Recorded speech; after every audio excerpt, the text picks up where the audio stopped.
Hare Krishna, everyone. Welcome back to the daily readings of Srila Prabhupada's books. I'm sitting here in Wisteria Cottage. Now it's gotten a new name. It's called Wisteria College because there's a lot of knowledge flowing around here. And I'm sitting in a room full of spiritual seekers, and he's panning the room right now, my techie, Bhakta Matt, to give you an idea of how Krishna consciousness is spreading in Kent, in London. There you go. Hare Krishna. Welcome everyone, and welcome everyone out in cyberspace. I want you to know there's 1,050 people that are followers of this daily readings, and I think, don't mind, I think I'm the only person on the planet who's actually reading Srila Prabhupada's books direct every single day without fail. So this is a unique experience. So welcome aboard, all of you. Welcome aboard, all of you out there in cyberspace.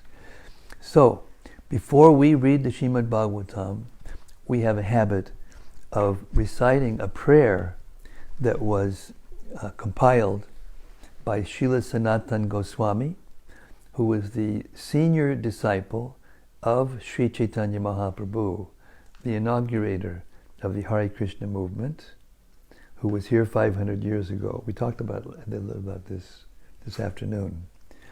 And he was a senior disciple of Chaitanya Mahaprabhu, and Chaitanya Mahaprabhu was Krishna and Radha in the same form.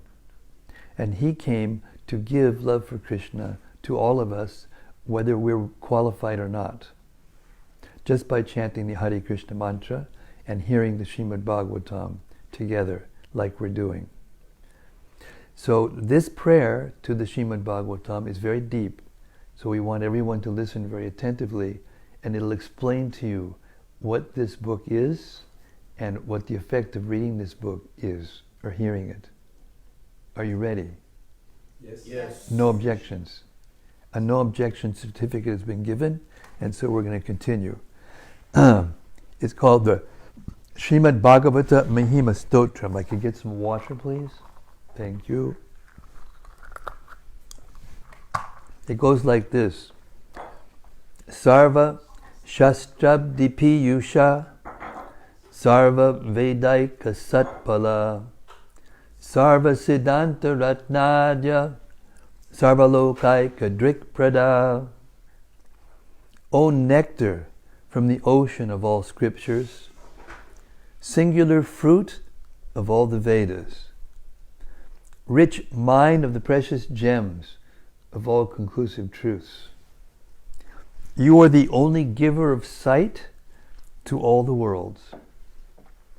Sarva Bhagavata Prana Srimad Bhagavata Prabho Kalidvan Dotitaditya Sri Krishna Parivartita.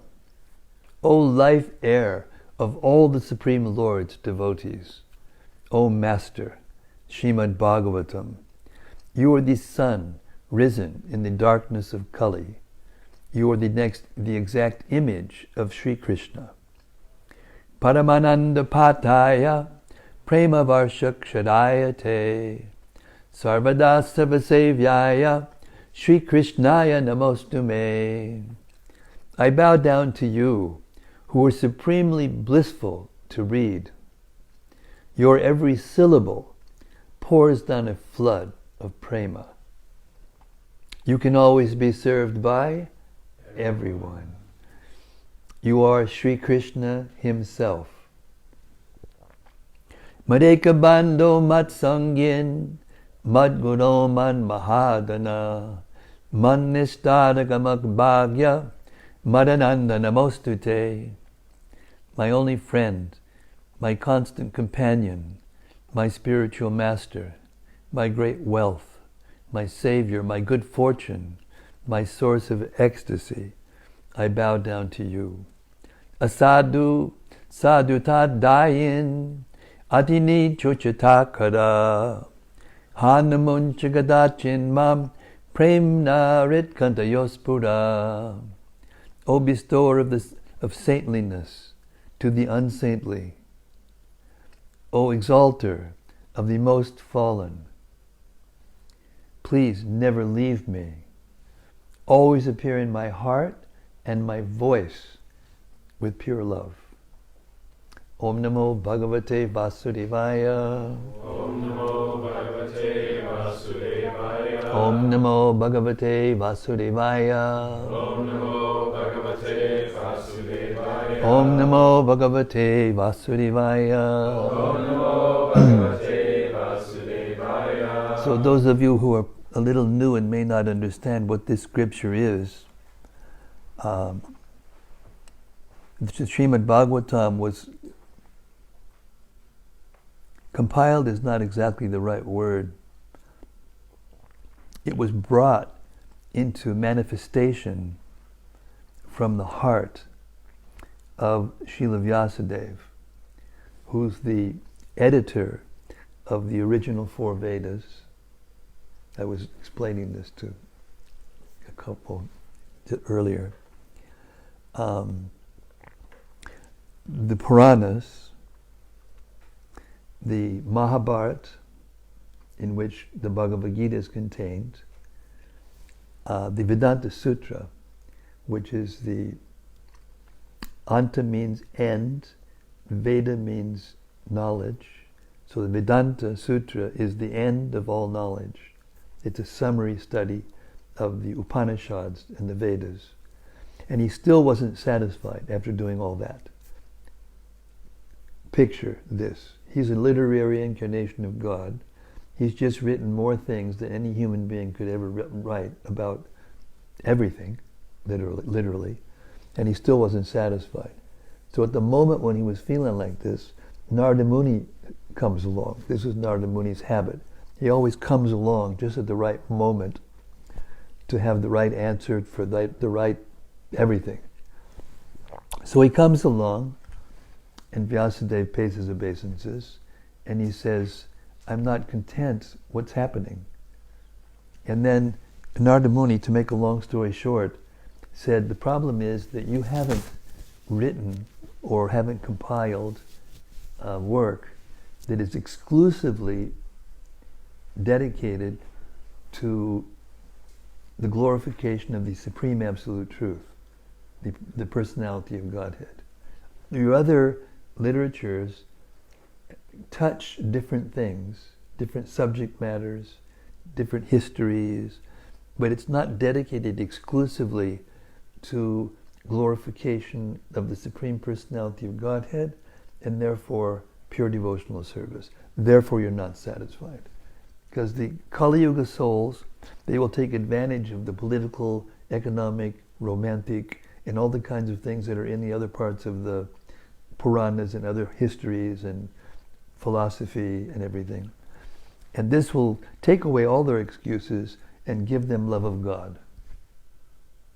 So Vedavya says, right. So he sat down in meditation and he brought the Srimad-Bhagavatam, which is, by the way, an eternal scripture, into his heart by meditation. And then here it is.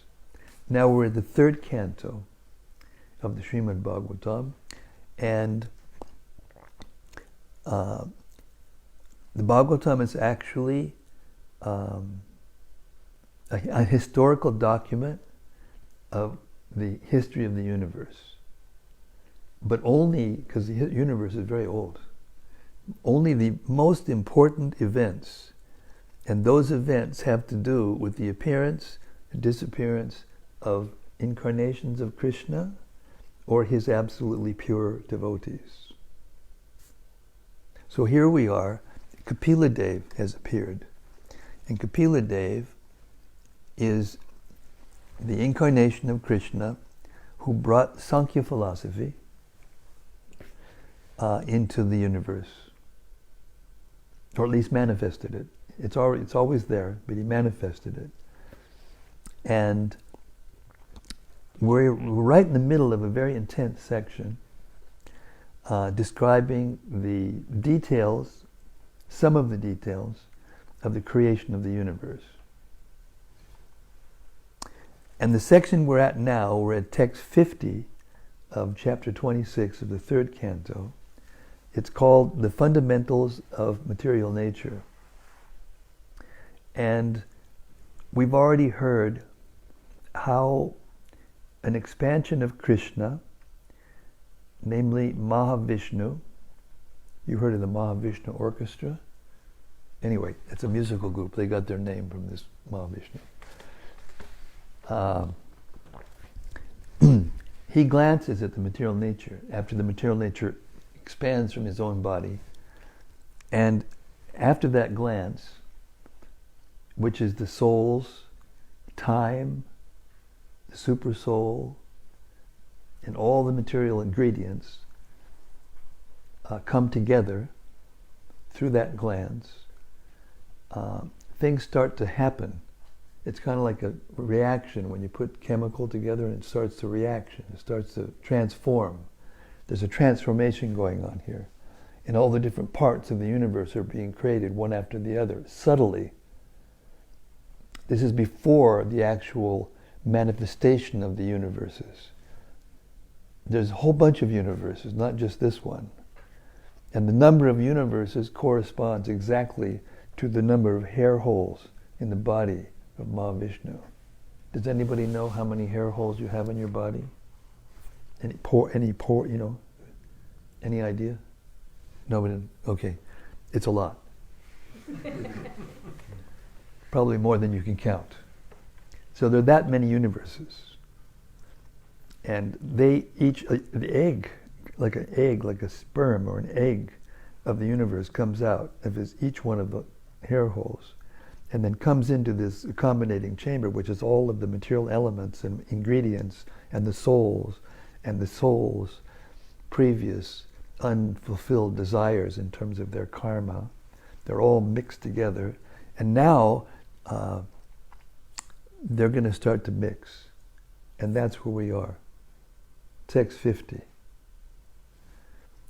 When all these elements were unmixed, the Supreme Personality of Godhead, the origin of creation, along with time, work, and the qualities of the modes of material nature, entered into the universe with the total material energy in 7 divisions. Now it's talking about one universe now. This is going on in every single universe. Purport. After starting the generation of the causes, Kapila Deva speaks about the generation of the effects. At that time, when the causes were unmixed, the Supreme Personality of Godhead, in his feature of Garbhodakashayi Vishnu, entered within each universe. Accompanying him were all of these 7 primary elements. The 5 material elements, the total energy, Mahat Tattva, and the false ego. This entrance of the Supreme Personality of Godhead involves his entering even the atoms of the material world. This is confirmed in the Brahma Samhita 535. Andantarasta paramanu chayantarastam. He is not only within the universe, but within the atoms also. He is within the heart of every living entity. Garbhodakashayi Vishnu, the Supreme Personality of Godhead, entered into everything. This is the meaning of omniscient and omnipresent. Text 51. From these 7 principles, roused into activity and united by the presence of the Lord, an unintelligent egg arose, from which appeared the celebrated cosmic being. This is called the universal form of the Lord. Krishna has an eternal spiritual form. And this form that it's speaking about now is his external form. Just like we have an external form, and we also have a spiritual form, an eternal spiritual form. So Krishna is the universal soul. He's the soul of the whole universe. And he also has his personal form in the spiritual world, which we'll talk about later.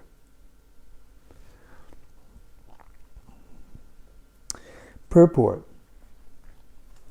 In sex life, the combination of matter from the parents, which involves emulsification and secretion, creates the situation whereby a soul is received within matter, and the combination of matter gradually develops into a complete body. The same principle exists in the universal creation. The ingredients were present, but only when the Lord entered into the material elements was matter actually agitated. That is the cause of creation. We can see this in our ordinary experience. Although we may have clay, water, and fire, the elements take the shape of a brick only when we labor to combine them. Without the living energy, there is no possibility that matter can take shape. Similarly, this material world does not develop unless agitated by the Supreme Lord as the Virat Purusha. Yasmat udashtitad asau virat. By his agitation, space was created, and the universal form of the Lord also manifested therein. Text 52. This universal egg, or the universe in the shape of an egg, is called the manifestation of material energy. Its layers of water, air, fire, sky, ego, and Mahatattva increase in thickness one after another. Each layer is 10 times bigger than the previous one, and the final outside layer is covered by pradhan. Within this egg is the universal form of Lord Hari, of whose body the 14 planetary systems are parts. Purport. This universe, or the universal sky, which we can visualize with its innumerable planets, is shaped just like an egg. As an egg is covered by a shell, the universe is also covered by various layers.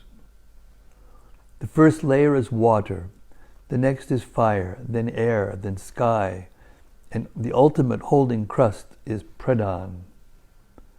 Within this egg-like universe is the universal form of the Lord as the Virat Purusha. All the different planetary situations are parts of his body. This is already explained in the beginning of Srimad-Bhagavatam, 2nd canto. The planetary systems are considered to form different bodily parts of that universal form of the Lord. Persons who cannot directly engage in the worship of the transcendental form of the Lord are advised to think of and worship this universal form. The lowest planetary system, Patala, is considered to be the soul of, that's S-O-L-E, bottom of the feet, of the Supreme Lord, and the earth is considered to be the belly of the Lord. Brahmaloka, or the highest planetary system where Brahma lives, is considered to be the head of the Lord. This Virat Purusha is considered an incarnation of the Lord. The original form of the Lord is Krishna, as confirmed in Brahma Samhita, Adi Purusha. The Virat Purusha is also Purusha, but he is not Adi Purusha. The Adi Purusha is Krishna. Ishwarak Paramak Krishna Satchidananda Vigraha, Adir Govinda. In Bhagavad Gita, Krishna is also accepted as the Adi Purusha, the original. Krishna says, "No one is greater than I." There are innumerable expansions of the Lord, and all of them are Purushas or enjoyers. But neither the Virat Purusha nor the Purusha avatars, Karnadakashai Vishnu, Garbhodakashai Vishnu, and Shirodakashai Vishnu, nor any of the many other expansions is the original. In each universe, there are Garbhodakashai Vishnu, the Virat Purusha, and Shirodakashai Vishnu. The active manifestation of the Virat Purusha is described here. Persons who are in the lower grade of understanding regarding the Supreme Personality of Godhead may think of the universal form of the Lord, for that is advised in the Bhagavatam. The dimensions of the universe are estimated here. The outer covering is made of layers of water, air, fire, sky, ego, and Mahatattva, and each layer is 10 times greater than the one previous. The space within the hollow of the universe cannot be measured by any human scientist or anyone else. And beyond the hollow, there are 7 coverings, each one 10 times greater than the one preceding it. The layer of water is 10 times greater than the diameter of the universe, and the layer of fire is 10 times greater than that of water. Similarly, the layer of air is 10 times greater than that of fire. These dimensions are all inconceivable to the tiny brain of a human being. I think we can all agree with this.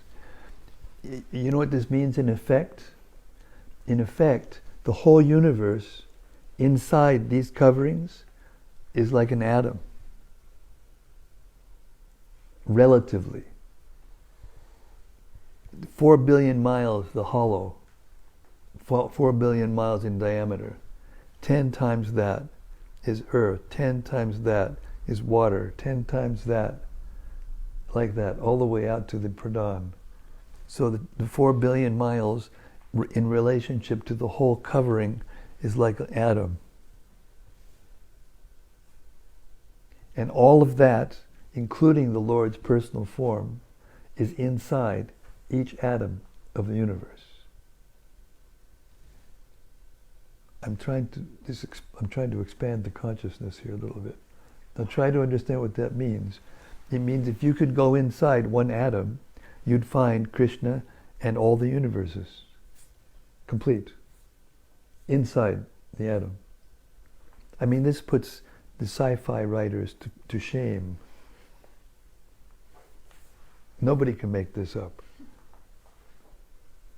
So you could technically, possibly, if you could go into this atom over here and go inside, you'd find Krishna in all the atoms. And if you went inside one of the atoms there, you could come out in another universe. Just like that, travel one universe to another. It's possible. This is just to give you a little glimpse of the potency of God. You know, there's so many people running around the earth right now saying, God is great, as they set off a bomb or whatever they do. And they have got no idea how great God is. This is just a hint, what we've read so far. We've only read 2 verses. Shall I go on? Okay. These dimensions are all inconceivable to the tiny brain of a human being. So what this means basically is that the Supreme Personality of Godhead, the original person, is infinite dimensional. We're in 3 dimensions here in this covering of this universe. And therefore, when something's farther away, when the farther away it gets, the less perceivable it is to us in terms of sound, in terms of sight, in terms of whatever. But Krishna is infinite dimensional. Every single point is right next to him and is him. So this is the source. He's the source of all mystic power. Remember we were talking about how the hair grows out of your head, or the nails grow out of your into your fingers, and you can cut the nail and you can't feel it, and you cut just 1/10,000,000th of an inch next to it and it's painful. It can bother us to no end. Next paragraph. It is also stated that this description is of only one egg-like universe. There are innumerable universes besides this one, and some of them are many, many times greater. It is considered, in fact, that this universe is the smallest. Therefore, the predominating superintendent, or Brahma, has only 4 heads for management. In other universes, which are far greater than this one, Brahma has more heads. In the Chaitanya Charitamrita, it is stated that all these Brahmas were called one day by Lord Krishna on the inquiry of the small Brahma, who, after seeing all the larger Brahmas, was thunderstruck. That is the inconceivable potency of the Lord. No one can measure the length and breadth of God by speculation or by false identification with God. These attempts are symptoms of lunacy. Text 53.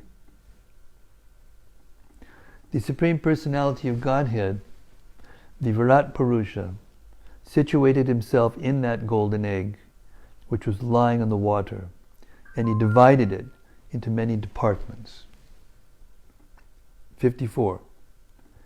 First of all, a mouth appeared in him. Now just visualize the womb, and there's a little egg, pea-like form, that first starts when the pregnancy is made. And then if you take a picture, you'll see just a little pea like that. And then gradually you see it growing, and there's holes, and then you see the spine, and you see the, right? This is science, right? So the universe is created like that.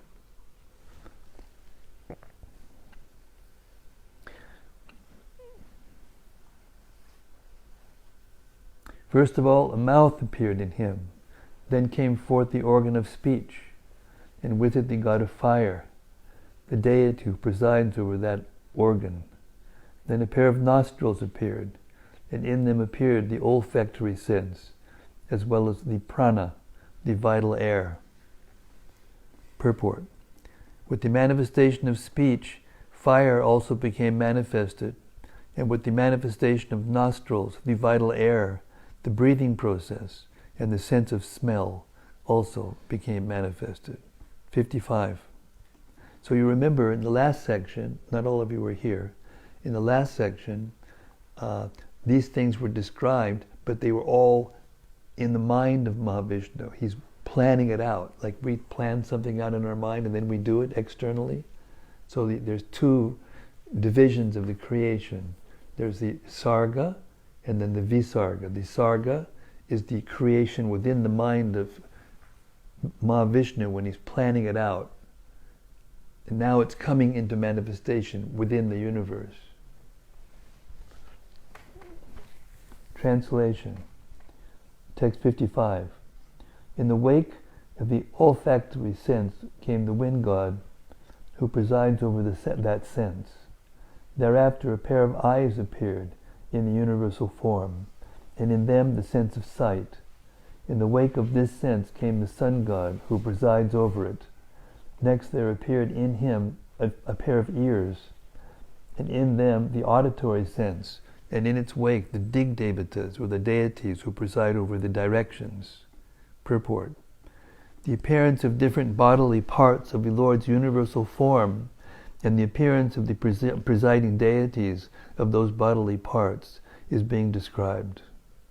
As in the womb of a mother, a child gradually grows different bodily parts, so in the universal womb, the universal form of the Lord gives rise to the creation of various paraphernalia. the senses appear, and over each of them is a presiding deity.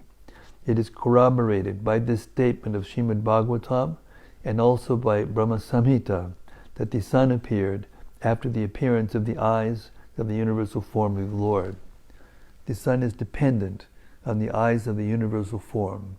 The Brahma Samhita also says that the sun is the eye of the Supreme Personality of Godhead, Krishna.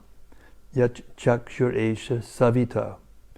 Savita means the sun. The sun is the eye of the Supreme Personality of Godhead. Actually, everything is created by the universal body of the Supreme Godhead. Material nature is simply the supplier of materials. The creation is actually done by the Supreme Lord, as confirmed in Bhagavad Gita 9.10. Maya dyakshena prakriti suyate sachadachadam. Under my direction does material nature create all moving and non-moving objects in the cosmic creation. Text 56. Then the universal form of the Lord, the Virat Purusha, manifested his skin, and thereupon the hair, mustache, and beard appeared. After this, all the herbs and drugs became manifested, and then his genitals also appeared. Purport. The skin is the site of the touch sensation. The demigods who control the production of herbs and medicinal drugs are the deities presiding over the tactile sense. 57. After this, the semen, the faculty of procreation, and the god who presides over the waters appeared. Next appeared the anus, and then the organs of defecation, and thereupon the god of death, who is feared throughout the universe. Purport. It is understood herewith that the faculty to discharge semen is the cause of death. Therefore, yogis and transcendentalists who want to live for greater spans of life voluntarily restrain themselves from discharging semen. The more one can restrain the discharge of semen, the more one can be aloof from the problem of death. There are many yogis living up to 300 or 700 years by this process.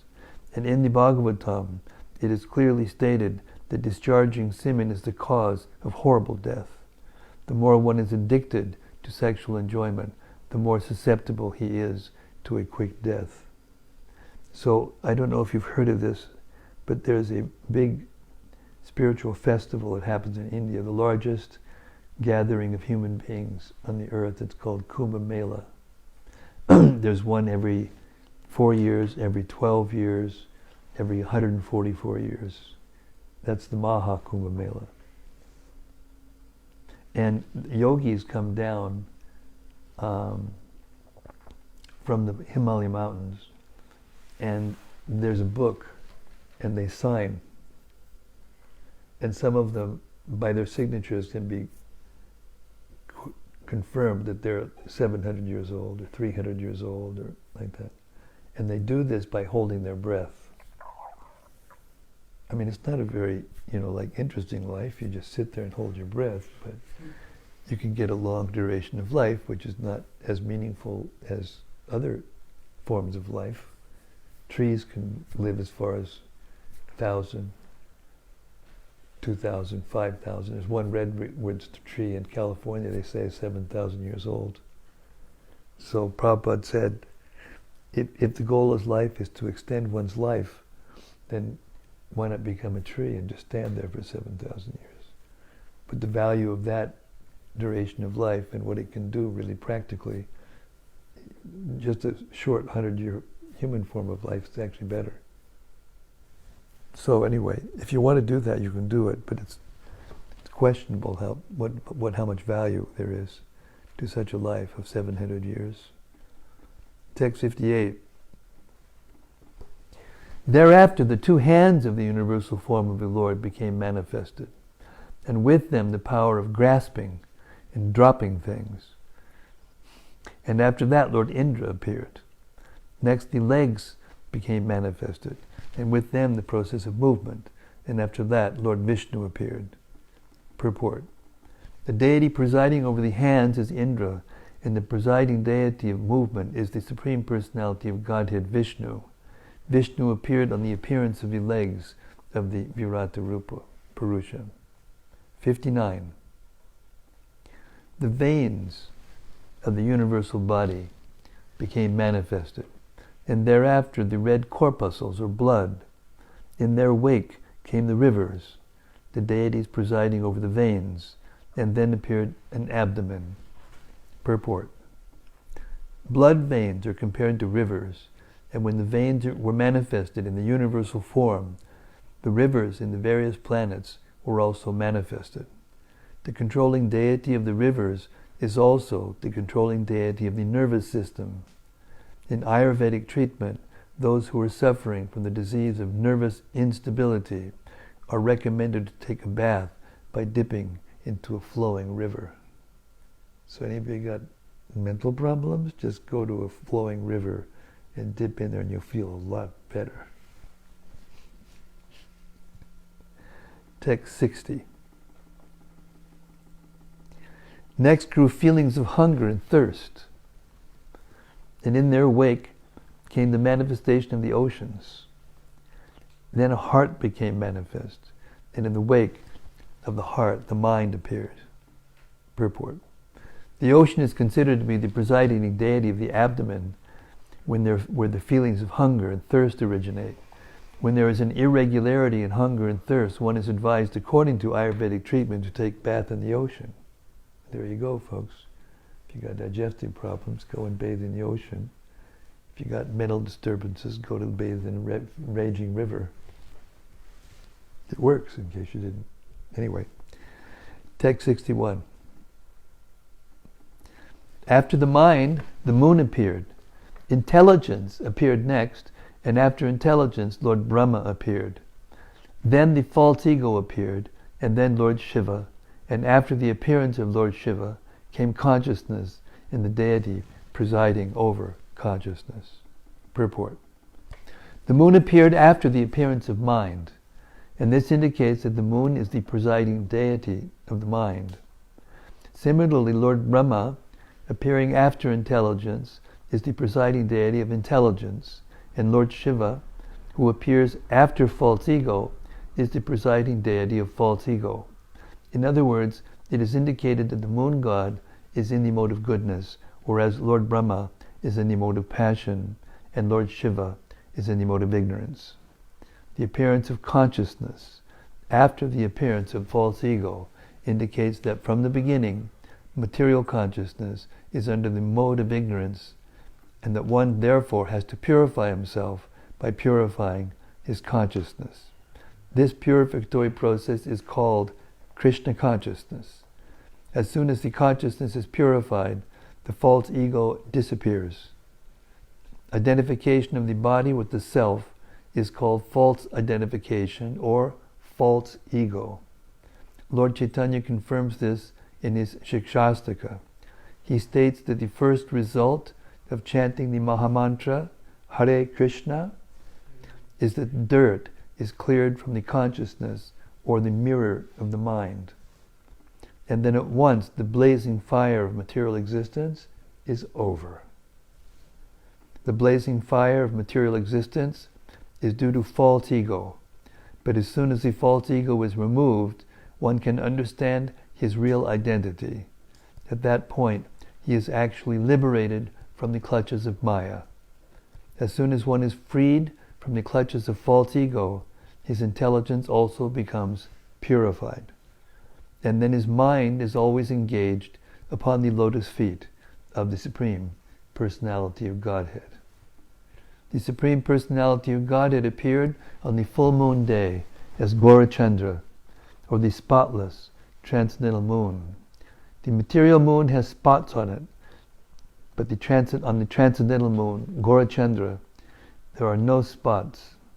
In order to fix the purified mind in the service of the Supreme Lord, one has to worship the spotless moon, Gaurachandra. Those who are materially passionate, or those who want to exhibit their intelligence for material advancement in life, are generally worshippers of Lord Brahma, and persons who are in the gross ignorance of identifying with the body worship Lord Shiva. Materialists like Hiranyakashipu and Ravana are worshippers of Lord Brahma or Lord Shiva, but Prahlad and other devotees in the service of Krishna consciousness worship the Supreme Lord, the personality of Godhead. Text 62. When the demigods and presiding deities of the various senses were thus manifested, they wanted to wake their origin of appearance. But upon failing to do so, they re-entered the body of the Virata Purusha one after another in order to wake him. Now, it's getting a little esoteric here. The universal body of the Lord, which is talked about in terms of bodily parts, is actually an imaginary form. If you were to look at a distance from the universal form, you wouldn't see, Krishna standing there like this, with a bunch of, trees on his head and rivers going through the vein. It's not like that. But these are ideas that are meant to give persons who have a material conception of the absolute truth a practice to think in terms of bodily parts. And by that meditation, it becomes easier for the mind to conceive of God having a form. Because the tendency for us to think that God doesn't have a form is very strong in this material world. Because we identify a form with our own form or any other material form that we see and have had any experience with. And when we hear about what the universal form of the Lord can do or what God can do, it's impossible for us to conceive of that being a person. How can a person have universes coming out of his, and all these things? So this universal form of the Lord being described here is an imaginary form to give the human intelligence something to think about that can give him an orientation to begin to think of God in form, in a personal form. And then when we hear later on in the 10th canto of Krishna's personal form, then we can understand it's not an ordinary form like ours. It has that level of potency, the absolute potency to create everything. Text 62. Purport. I'll read 62 again. When the demigods and presiding deities of the various senses were thus manifested, they wanted to wake their origin of appearance. But upon failing to do so, they re-entered the body of the Virat Purusha one after another in order to wake him. Purport. In order to wake the sleeping deity controller within, one has to rechannel the sense activities from concentration on the outside to concentration inside. In the following verses, the sense activities which are required to wake the Virat Purusha will be explained very nicely. Text 63. The god of fire entered his mouth with the organ of speech, but the Virat Purusha could not be aroused. Then the god of wind entered his nostrils with the sense of smell, but still the Virat Purusha refused to be awakened. The sun god entered the eyes of the Virat Purusha with the sense of sight, but still the Virat Purusha did not get up. Similarly, the predominating deities of the directions entered through his ears with the sense of hearing, but still he did not get up. 65. Sounds like us trying to get up in the morning. Anyway, translation. The predominating deities of the skin, herbs, and seasoning plants entered the skin of the Virat Purusha with the hair of the body, but the cosmic being refused to get up even then. The god predominating over water entered his organ of generation with the faculty of procreation, but the Virat Purusha still would not rise. The god of death entered his anus with the organ of defecation, but the Virat Purusha could not be spurred to activity. The god Indra entered the hands with the power of grasping and dropping things, but the Virat Purusha would not get up even then. 67. Lord Vishnu entered his feet with the faculty of locomotion, but the Virat Purusha refused to stand up even then. The rivers entered his blood vessels with the blood and the power of circulation, but still the cosmic being would not be made to stir. So all the bodily parts that we have are created by this process. This is the original blueprint. Translation. The ocean entered his abdomen with hunger and thirst, but the cosmic being refused to rise even then. The moon god entered his heart with the mind, but the cosmic being would not be aroused. 69. Brahma then also entered his heart with intelligence, but even then the cosmic being could not be prevailed upon to get up. Lord Rudra also entered his heart with the ego, but even then the cosmic being did not stir. Text 70. However, when the inner controller, the deity presiding over consciousness, entered the heart with reason, at that very moment the cosmic being arose from the causal waters. Text 71.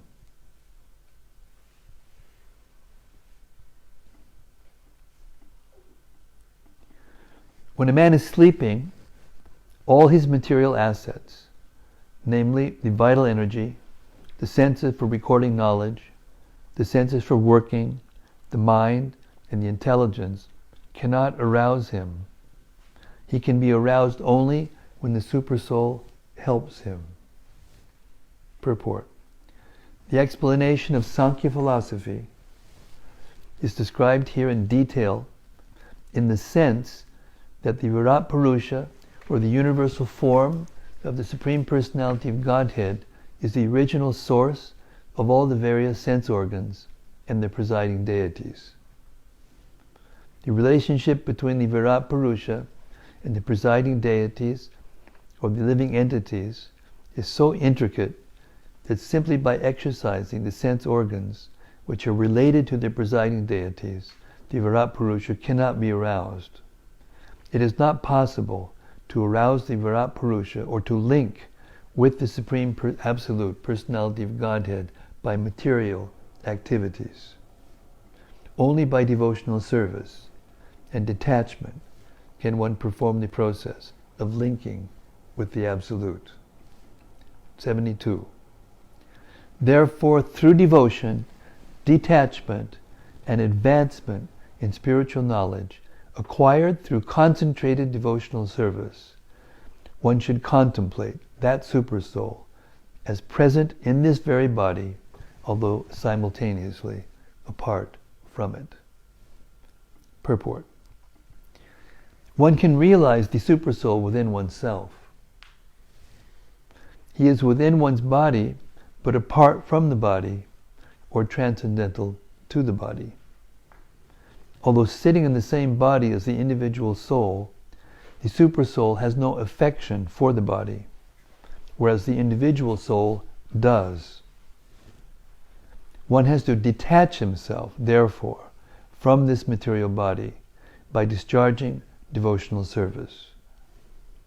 It is clearly mentioned here, bhaktya, that one has to execute devotional service to the Supreme Lord.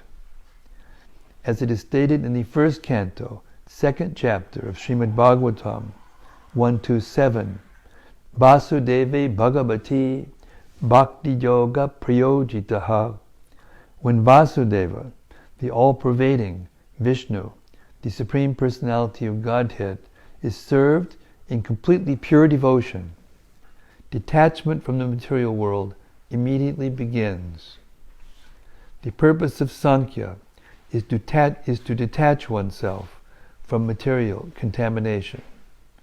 This can be achieved simply by devotional service to the Supreme Personality of Godhead. When one is detached from the attraction of material prosperity, one can actually concentrate his mind upon the Supersoul. As long as the mind is distracted towards the material, there is no possibility of concentrating one's mind and intelligence upon the Supreme Personality of Godhead or his partial representation, Supersoul. In other words, one cannot concentrate one's mind and energy upon the Supreme unless one is detached from the material world. Following detachment from the material world, one can actually attain transcendental knowledge of the Absolute Truth. As long as one is entangled in sense enjoyment or material enjoyment, it is not possible to understand the Absolute Truth. This is also confirmed in Bhagavad Gita 18:54. One who is freed from material contamination is joyful and can enter into devotional service. And by devotional service, he can be liberated. In the Srimad-Bhagavatam first canto, it is stated that one becomes joyful by discharging devotional service.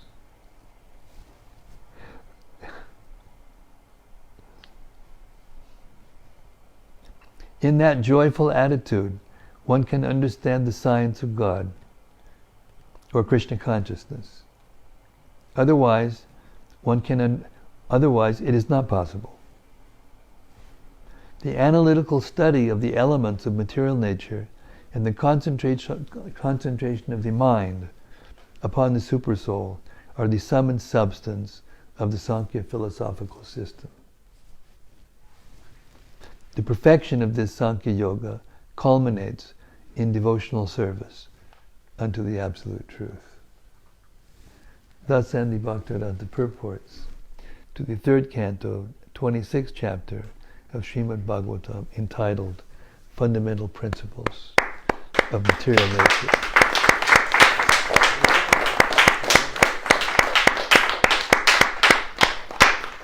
Well, by the mercy of Vyasadeva, we're being, our consciousness is being expanded here. So we'll stop our reading here for tonight and ask for reflections. Hunter. We have Hunter. He's after the Absolute Truth. He's hunting for it.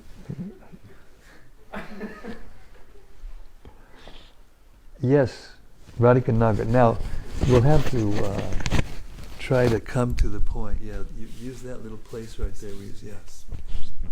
Otherwise, people can't hear out there in cyberspace what's happening. So this Virat Purusha that wakes up is still an imaginary. Excuse me? The Virat Purusha that wakes up when the super soul enters within is still an imaginary concept. Well, it's imaginary in a sense that it doesn't look like a personal form. It's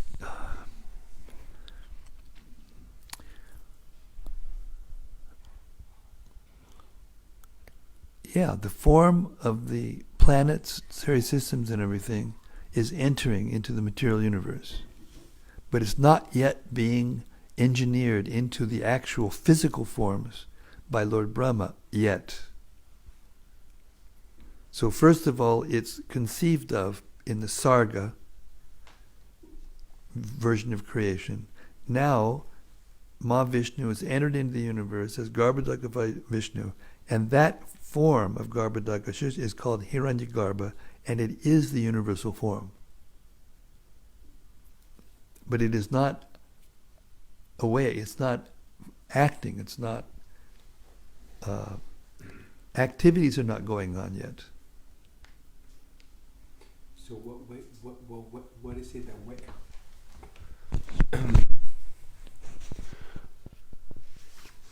who wakes up?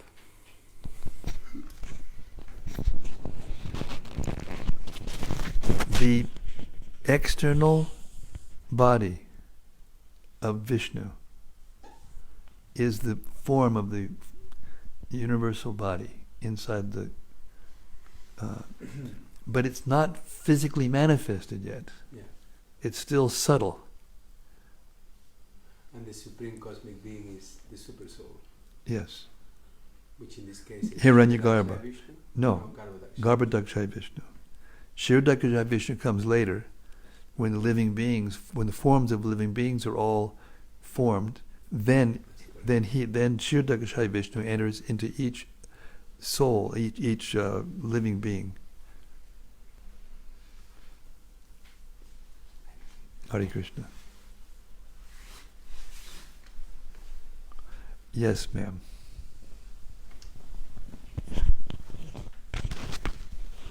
Introduce yourself. Hi, I'm Vicky. Like I say, I'm quite new to this, so my questions might be quite simple. An honest person, eligible to hear. So Well done. towards the end, Yes.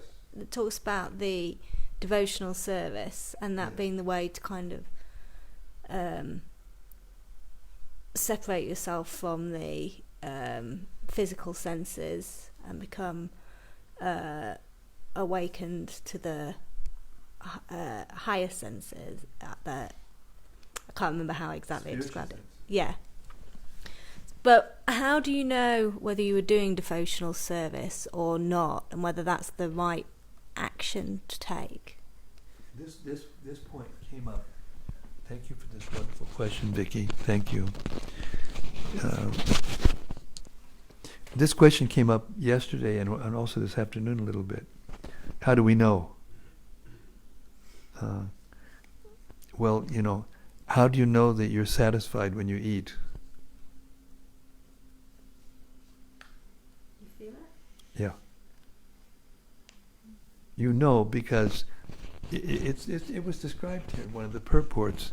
You feel joyful. Your restlessness stops. Right. Your search for the truth stops.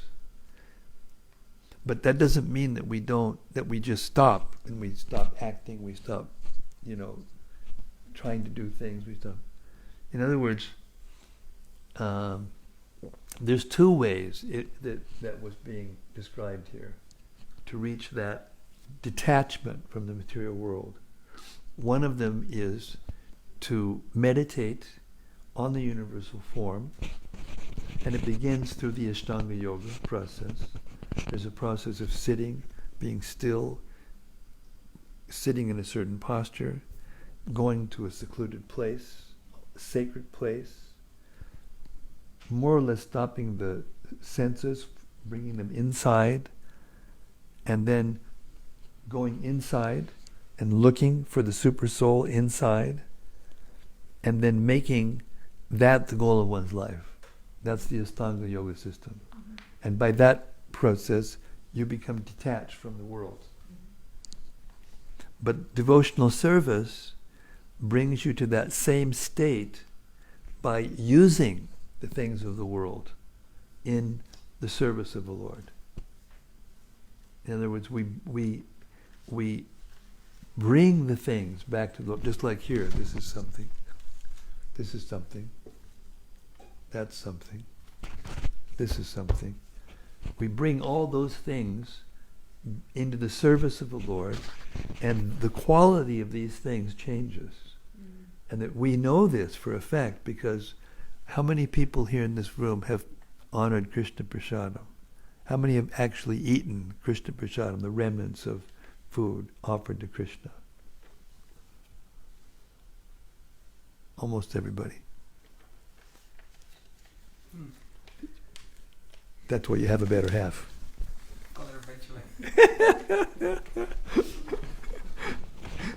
That was cute. I like that. So every one of us knows that the ingredients are the same rice, same dal, same wheat, same sugar, same whatever. But when we take Krishna Prasadam onto our tongue and swallow it, we know it's different. No one has to tell us. I'll tell you a story, okay? Once I was in France, in the farm there, New Mayapur. This was in 1979. And I was like the ad hoc TP, temple president. And there was one young man who joined. And he was from a kind of like a well-to-do family. And it turns out his father was a publisher of one of the most popular magazines in France. And so one day he came to us and he said, my dad wants to come and visit. And we said, oh, great, publisher of a great magazine. We're going to get some nice publicity here. So we rolled out the red carpet. We got the best cooks. We got the best ingredients. We got the best pujaris to offer it to the deities. Nice arrangements, sitting, everything. So he came and he took prasadam and he looked like he was having a very nice time. He was even kind of giggling as he was taking prasadam. So it turns out that he had come there to find fault with us. He was trying to get his son out of the movement. So he came there and acted like he was cool with us, and he wanted to, and he was looking around to try to find some fault so he could write an article in his magazine and expose us and get his son to come out of the movement, back home, back to whatever. Right? So he did that. And because he was a big guy and it was a very popular, who came? The police. And they turned us upside down. They searched everything, every person's things, everything, and they found nothing. And so we got on his case, and we got on the police's case. And we said, this man is just blasphemed. What's the word? Slander. And we pushed and pushed and pushed, and finally he was forced to renege. But the thing was, and this is the point of the story, while he was taking the prasadam, he wrote in his article, I finally have the smoking gun on the Hare Krishnas. Because when I ate the food, I got high. Therefore, they must put drugs in their food. And that's their secret. Therefore, the police came, they searched everything, they found nothing, and it turned out there weren't drugs in the food. And therefore, he had to renege. And I don't remember what happened to the son, actually. I left a year after that. I don't remember what happened to him. Anyway, so the moral of the story is that even a demoniac person who takes Krishna Prasadam can feel an effect. It isn't just an imagination, or it isn't just because I have devotion for Krishna that I can taste it.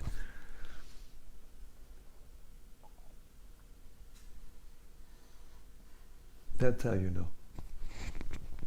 And that's an example, but everything is like that. This is like that.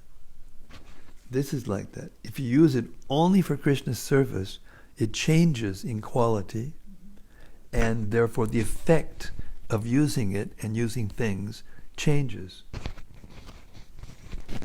And rather than making us feel more attached to the material world and entangled, it detaches us. And we feel blissful using it.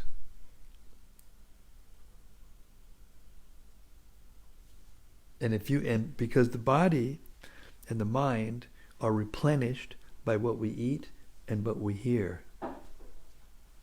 And if you become fixed in devotional service and agree only to eat Krishna Prasadam and don't eat anything outside of Krishna Prasadam, and you can do that even at home if you want. You can learn how to offer whatever you eat. Of course, you have to be careful what you cook. Can't cook just anything. Yeah, can't cook meat. Can't cook different things you can't cook. Eggs and things like that.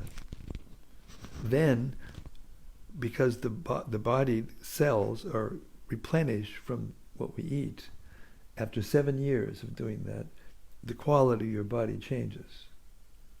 And then it's easier to understand. And it's easier to feel detached from material existence. And it's easier to become attached to Krishna, activities of Krishna, the deity, the service to the deity, the literature, the sound, the descriptions of the philosophy and of Krishna's pastimes and pastimes of all his incarnations, etc., etc. And the more you become absorbed, the happier you become, and the more detached you become from mundane material energy and activities, and then you become satisfied.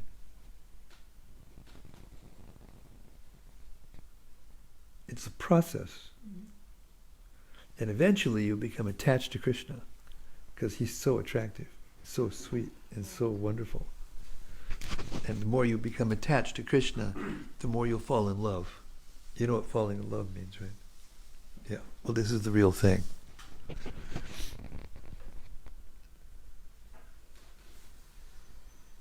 Then you can give your heart. When you fall in love, then you can give your heart. Yes, sir.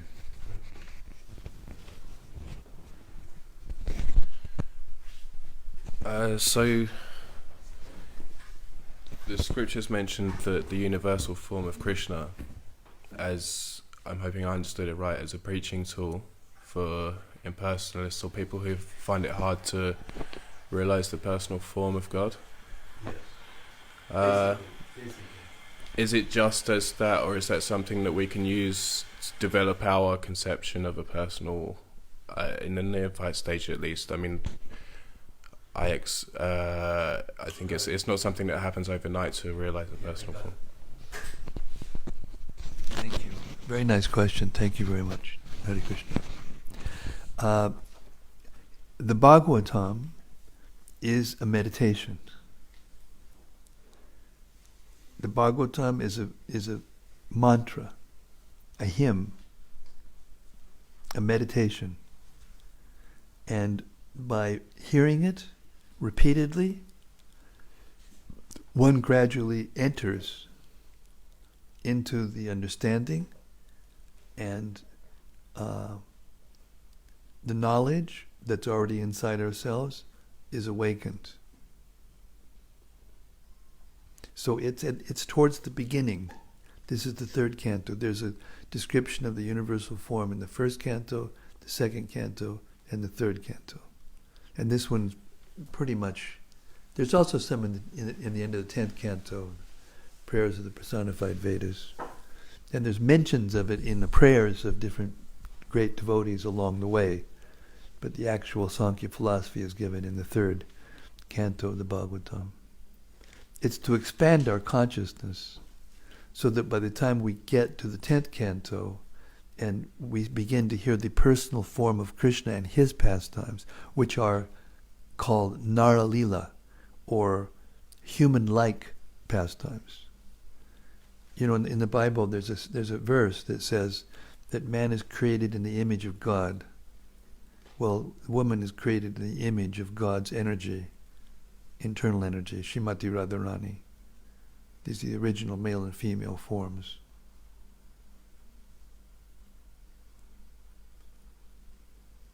So in that description, there's one section that's described that when Mahavishnu, you know, that process of when all these,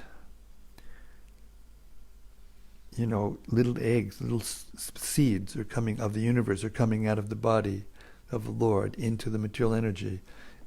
The word is used reflecting. It reflects into the material energy.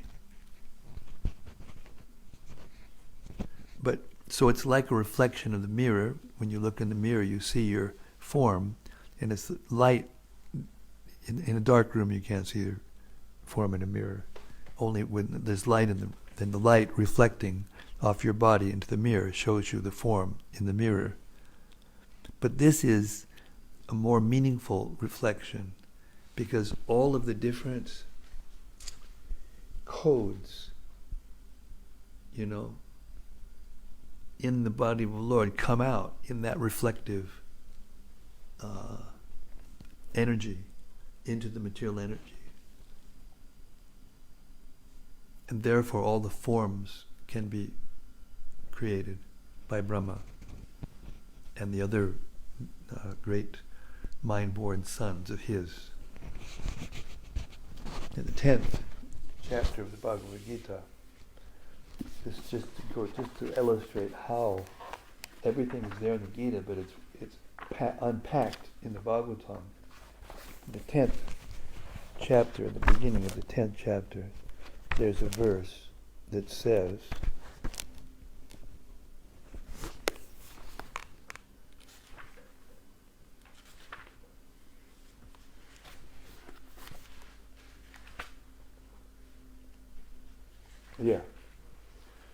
Maharshaya Saptapurave. This is text 6. 10th chapter, text 6. Maharshayak Saptapurave Chatvaro Manavastata Madbhava Manasa Jata Yesham Loka Imapajaha. The 7 great sages, and before them, the 4 other great sages, and Imanus, progenitors of mankind, come from me, born from my mind, and all the living entities populating the various planets descend from them.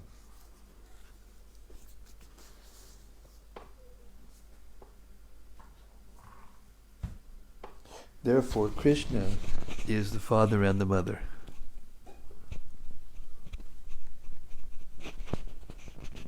The ingredients in the body of the mother, the male, the seed, the soul, the spirit soul, the life comes in, and then the whole thing begins to create. But Krishna's form has both, everything in it. All the ingredients, the souls are injected, everything's there, and it's all reflected into the material energy. So in that way, that universal form is like a reflection of the original form. But it's reflection. Just like the mirror form is not real, so that universal form in each universe is not real. But the energy is real, and this is real, that's real, this is real, but it's temporary. Just like when you go in front of a mirror and you go away from the mirror, the mirrored image disappears. So the material form, the external form, the reflected form of the Lord in the material energy, it comes and it goes. And all the other forms that are temporarily, they come and they go, they come and they go, and then eventually the whole thing comes and goes. Does that make anything more clear? Yeah, I think so.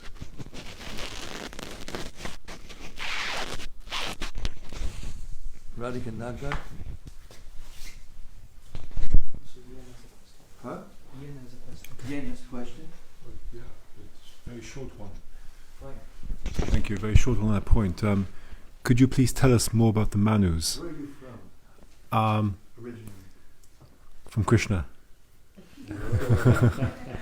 I think. You know where this guy's coming Yeah. I'm a mix, and I've lived abroad as well, but I'm British. British? Yeah. Okay. Lived in different countries. Okay. Thank you. Could you please tell us more about the Manus? I've heard them referred to, and also is the myth of Enki and Enlil and the creation of man just a corruption of the true Vedic history? But the Manus I know nothing about, but I have heard them referred to. What were they like? And yeah, Well, thank you.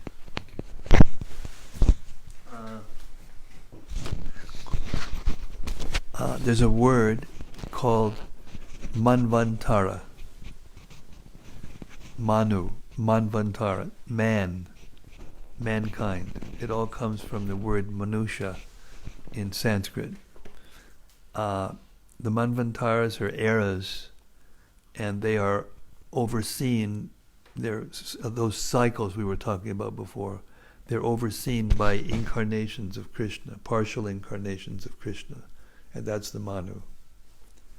The first one is Swayambhuva Manu, and he's the first human being, first man, and his consort, Satarupa, is the first female human being.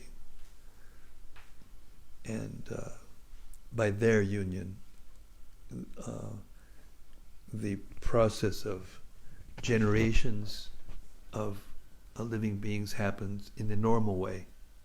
And before that, according to this verse in the Gita, there are mind-born sons from Brahma, and they produce living beings from their own mystic power. They have mystic perfections.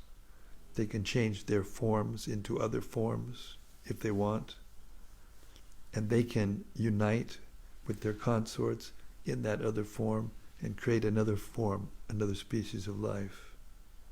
And in that way, all the different species of life were created. It's not that one changes into another. It's very intricate. The details of that are very intricate, but that's the basic principle. So the Manus are incarnations of Krishna that administer the universe. And there's 71 of them in one day of Brahma. So if you divide 8,600,000,000 by 71, then you get the length of lifespans of the different Manus.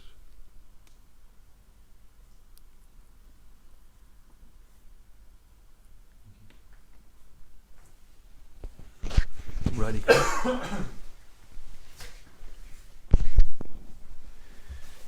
These demigods that appear during the Sarga, Brahma, Shiva, Vishnu, while Vishnu enters into the legs, as I guess is not a demigod, is an incarnation of the Lord.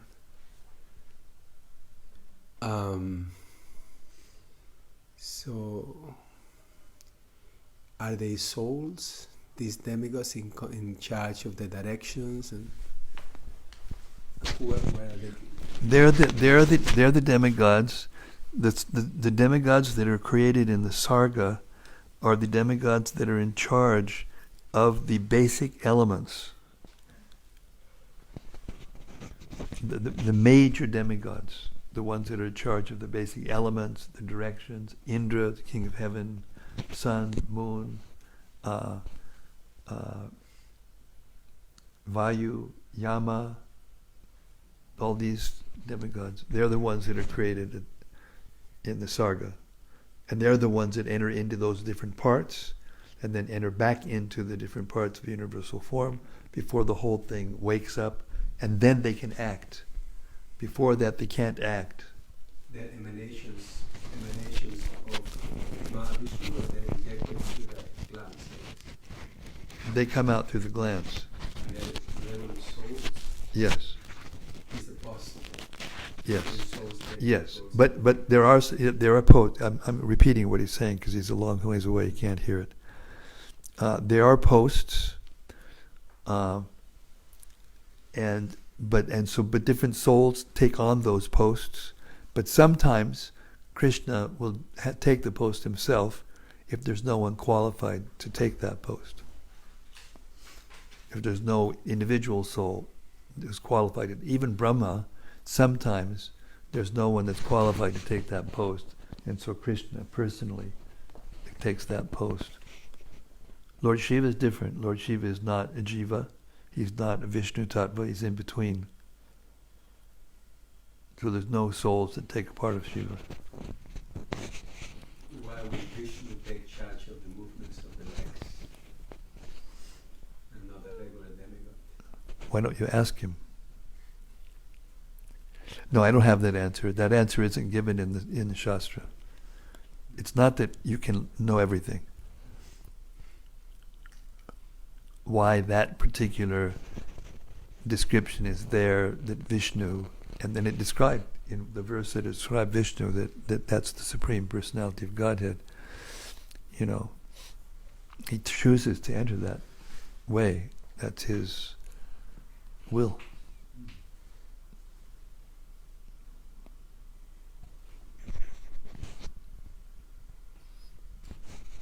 To get the thing going, I guess. I don't know. Movement. It's not described. It's his will.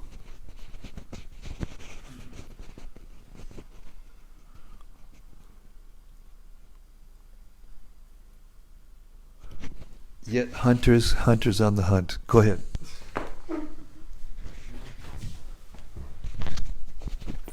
This system of how, universes emerge from the pores of his skin and there are gods and it's all this sort of structure. Yeah. Does that ever get just shaken up and completely rewritten? It's never rewritten. It's never rewritten, but the universe is shaken up to the point where it's just completely dissolved. At the end of the life of Brahma, the whole thing goes back into the body of Mahavishnu. So that's a real shake-up, complete shake-up. And at the end of one of Brahma's days, in the beginning of his night, then there's a partial shake-up. But it doesn't shake up the structure to the point where when it's recreated, it's completely different. It's not exactly the same. It's not like a, newsreel that just, does the same thing exactly every time the same. There are differences in each creation, different personalities, and so on and so forth. But the basic structure is the same. Because it exists within Krishna. Yes. And Krishna's spiritual form is eternal and unchanging. Yes. Correct. Okay. Correct. And due to that, there's, the placing of the planets. It's engineered by Brahma. And Lord Vishnu gives Brahma the structure. And then Brahma carries it out. He's like the engineer.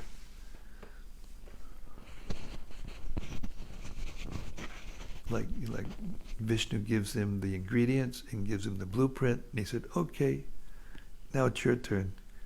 Then he brings all that into the external manifestation in each universe.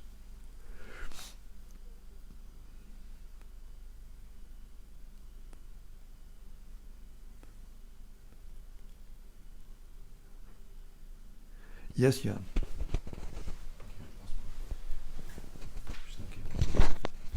Maharaj, when we do devotional service, why is it we only get some little glimpses of what I believe might be called prem, or spiritual experiences, uplifting experiences, but little bits? Not full time, yeah. We get what we deserve. It's not that everyone gets just... We get a little glimpse because we're very tiny and Krishna is unlimited. We're limited and Krishna is unlimited. So therefore, you can only know a little bit of Krishna, no matter who you are. But he can give, from his position, he can give as much as he wants to. And that proportion of how much we understand of him and how much we realize of him has to do with our level of commitment and our surrender. Yayatam mam prapadyante tongues tataiva bhajam yaham mama vart manuvartante manushak partha sarvasha. This is Bhagavad Gita, chapter 4, text 11.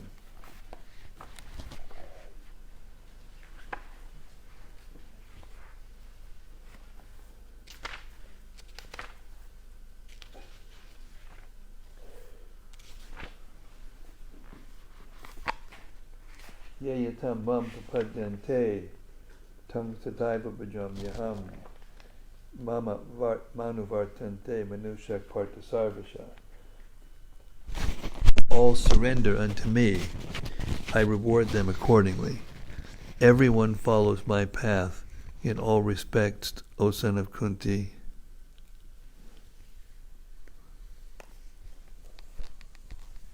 So that's why some will get just a glimpse, and some will get more of a glimpse, and some will see Krishna face to face.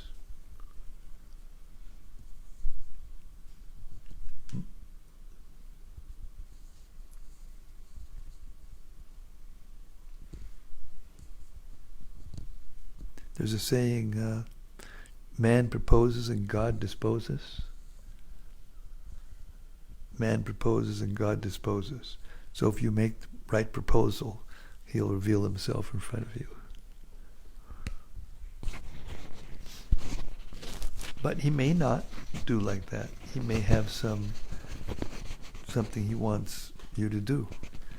That if you were to see him face to face and go back to Godhead right immediately, that thing, whatever he wanted to get done, wouldn't get done.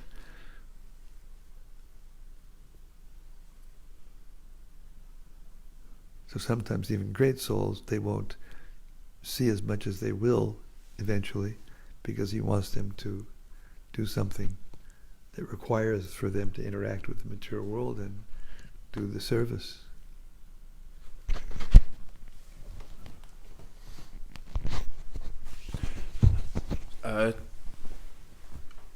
My knowledge of the Srimad-Bhagavatam and its structure isn't all that good, so excuse any ignorance I have. So the reading tonight was very esoteric, I think, putting it lightly. And there's a story of the Brahmins and the Brahmins' wives, and the wives received the mercy of Krishna because they had spontaneous devotion, where the Brahmins were fixed on high esoteric pujas. So what's the purpose of, if our tradition is teaching spontaneous love of Krishna, then what's the purpose of learning all these deep esoteric points? Well, it's not so deep and esoteric. The real esoteric is the relationship between, the spontaneous relationship between Krishna and his pure devotees. That's the real esoteric. That's even higher esoteric, harder to understand. Therefore, in the 11th chapter, at the request of Arjuna, Krishna shows him the universal form, how he enters into the universe. And there's a nice description of the universal form there. And then Arjuna becomes disturbed, because it's very, very heavy vision to see everything in one place, past, present, and future. That's frightening to anybody, any soul. So then he requests him to reveal to him his forearm, and then finally his two-arm form. So the two-arm form is the source of the universal form, and therefore it is more esoteric. So in terms of the Brahmins and in Krishna Lila and the wives of the Brahmins were attached to ritualistic ceremonies. They had some understanding of God, but their understanding was ritualistic. They didn't have love. They had some reverence, but Krishna, that kind of reverence weakens one's affection for Krishna, and therefore it doesn't control him, and therefore it doesn't attract him. But the wives had a spontaneous attraction. Anyway, you already know that, and therefore Krishna gave them Krishna Prema. But he didn't give them entrance into the rasa dance like he did the gopis either. He had them stay in their positions and worship him. So it's not that there's higher and lower in the spiritual world. From this position we may analyze, and our acharyas do analyze, the different relationships in Vaikuntha and in Dwarka and in Mathura and Vrindavan, Goloka Vrindavan. And they analyze how the love is more and more spontaneous until finally, in the highest forms of love of God, the remembrance or the perception of Krishna as God is forgotten. It's known, but it's forgotten. The love, the spontaneous love, is so sweet and so intense that it covers it. It covers the knowledge that Krishna's God and allows them to have spontaneous relationships as friends and parenthood figures, or as lovers, or as wives. But not all souls. Some souls want to be at Vaikuntha.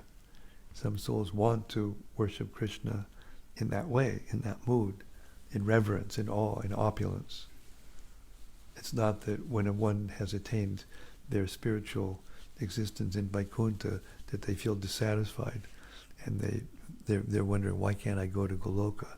I'm not even sure if they're conscious of it. I mean, in the Brihad-Bhagavatamrita, there's some little hint that some souls in Vaikuntha are conscious of Goloka, Vrindavan. But it's not completely clear how they feel about it, but they're satisfied. Or if a person is a cowherd boy in the spiritual world, they're not hankering to be a gopi because it's more intimate. Everyone's satisfied with their relationship. Completely satisfied.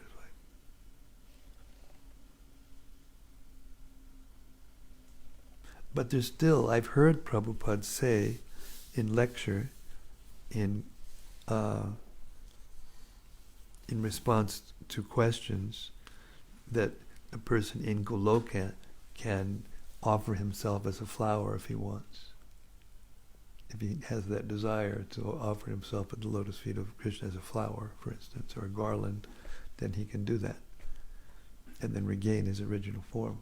There's no limitations in the spiritual world. But we also hear that Nitya Krishna Siddha Prema Kabul Noi, that inside each soul there is Krishna Prema in a particular relationship. That's what we're looking for. We want to know who we are in the spiritual world in relationship with Krishna. But we can't jump there. It's not that we can read something and then think, oh, I'd like to be like that, and then practice thinking of that, and then, no. But once we realize, we get some glimpse. Bhaktisiddhanta Saraswati Thakur describes the process of incidental hearing. Incidental hearing means that you go on hearing, again and again, the Bhagavatam, again and again, Chaitanya Charitamrita. And by that process, and by chanting the holy names according to the instructions of the spiritual master, and purifying ourselves by living in the mode of goodness and finally pure goodness, then gradually our hearts become purified.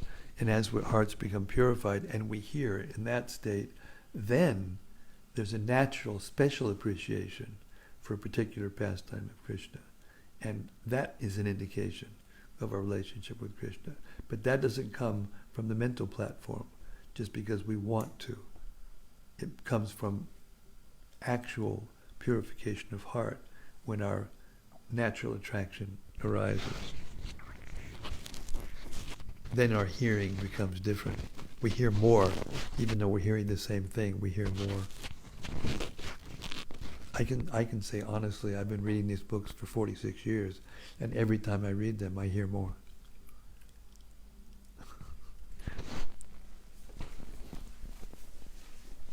that's another way we can know.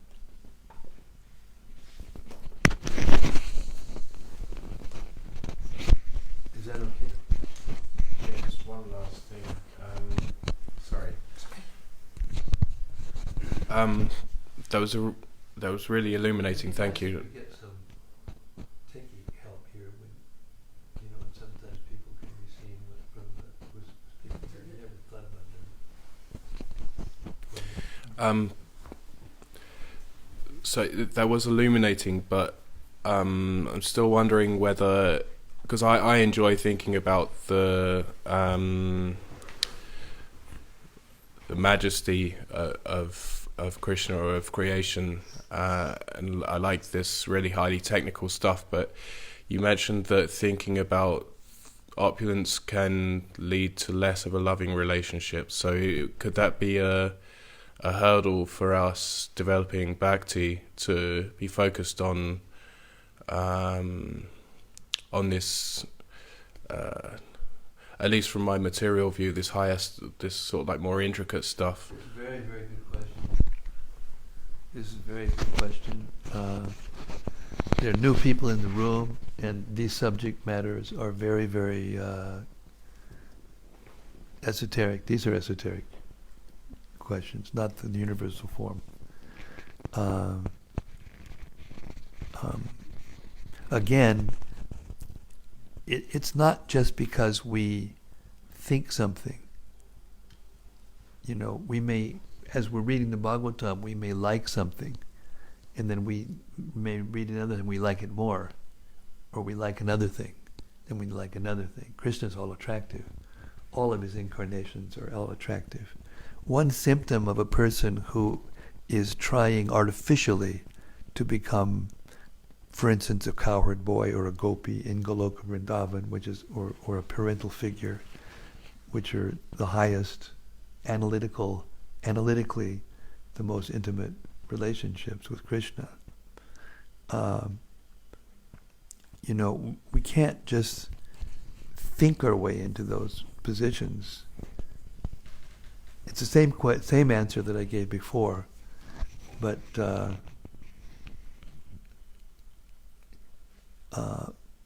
Lord Chaitanya in the Chaitanya Charitamrita describes that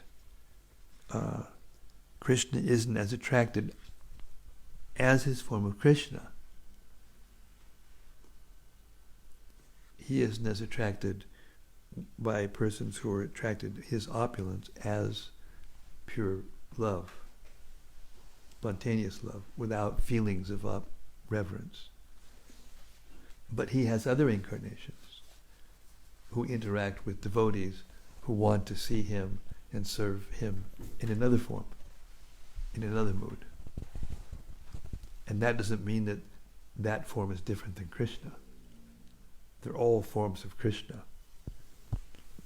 But those different forms of Krishna are there in relationship or in response to the individual soul's desire to serve and love Krishna in a certain way. Everything is personal. So when Krishna says, this kind of love does not attract me as much as something, that's in his original form of Krishna. But in his form as Nrsimha, or Varaha, or Lord Ramachandra, or some other form, which is Krishna also, same Krishna. But the form of Krishna that's manifested in those ways interacts with his devotees in different way because of the desire, the need, the spiritual desire of the individual soul, the devotee. In Vaikuntha, in the Brihad Bhagavatamrita, it's described that in Vaikuntha, when a person meditates on Vishnu perfectly, then they'll go back to the Vaikuntha planet. That's what they want. But if they worship the Lord in another form, they will take a form similar to that form. in the spiritual world. Therefore, there's a variety of forms in Vaikuntha, even among the devotees. So it's all personal. Yayatam mam prapadyante tastathaivrajamnaham. The forms that the Lord has, the forms that the devotees have, it's all based on interpersonal relationship. That's the answer to the question. And it's not mechanical. It's not some formulaic, approach. Sometimes if a person is artificially trying to become a gopi or a cowherd boy or some personality in the Goloka Vrindavan, they will feel averse. They're taught by sahajas, by personalities who are not actually bona fide. They're taught, to be averse to a particular place or a particular... We have to go? They have to go? Okay. You got that point? I think that's the answer to the question. Yeah, I get the point. Got it. Thank you. All I can say is I'm overwhelmed by all of you, every single one of you. I'm overwhelmed by the association. And I just pray to Krishna and to Prabhupada that we keep this going. I pray that every one of you join this movement to one degree or another that you can, and help spread this movement, distribute the books, learn the books yourself, learn to explain them as we're explaining them, as Prabhupada explains them in his purports. And the world needs this. Hare Krishna. Srimad-Bhagavatam ki jai. Samaveda Bhaktabinda ki jai. Lord Kapila Dev ki jai. Devahuti ki jai. Gaur Premanandi. Hari Hari Bol. Hari